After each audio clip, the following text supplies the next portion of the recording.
He is the cleaver of daybreak, and has made the night for rest, and the sun and moon for calculation. That is the determination of the exalted in might, the knowing. And it is He who placed for you the stars, that you may be guided by them through the darkness of land and sea. We have detailed the signs for a people who know.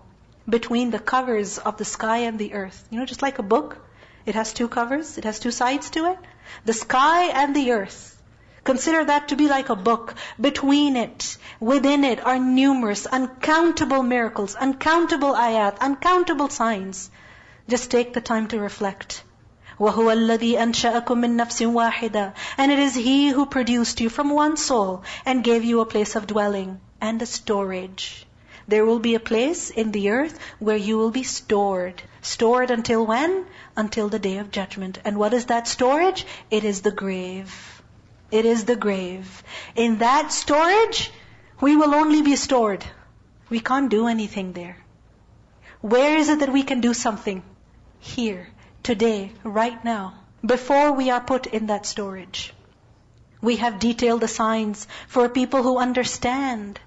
It's clear. One who understands, he can understand.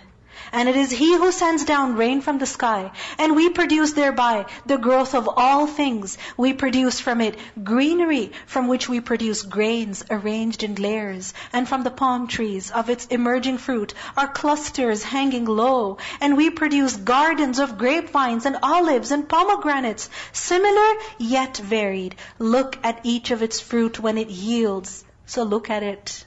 Look at the fruit when it yields and at its ripening. Observe this also when the fruit becomes ripe. Don't just eat it up and throw the skin and the pit away. No, take time, look at it, smell it. Smell it, look at the color, look at the texture, feel it, enjoy it, take a moment. Allah made this a gift for you, a blessing for you to enjoy. Indeed, in that are signs for people who believe. You see the different fruits that are mentioned over here, especially the pomegranate. It's one fruit, but inside, what do you find? So many, many seeds. Isn't it so? This is what we need to do also. Just put the seed in, one seed in. Just do one good deed. With sincerity, with ikhlas, and Allah will cause it to grow into a plant, into a tree that will produce fruit.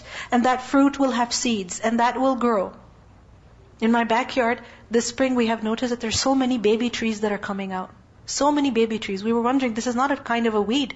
But then when we saw, there was a tree next to it, and those apparent weeds look exactly the same as that. Perhaps it, Allahu A'lam, got fertilized somehow or something happened, that now there's like mini trees all around it. This is what happens when we do one good deed with sincerity for Allah. He will make it grow. In it are signs for people who believe. But they have attributed to Allah partners, the jinn, while He has created them. And they have fabricated for Him sons and daughters without knowledge. Exalted is He and high above what they describe. He is originator of the heavens and the earth. How could He have a son when He does not even have a companion? And He created all things. And He is of all things knowing.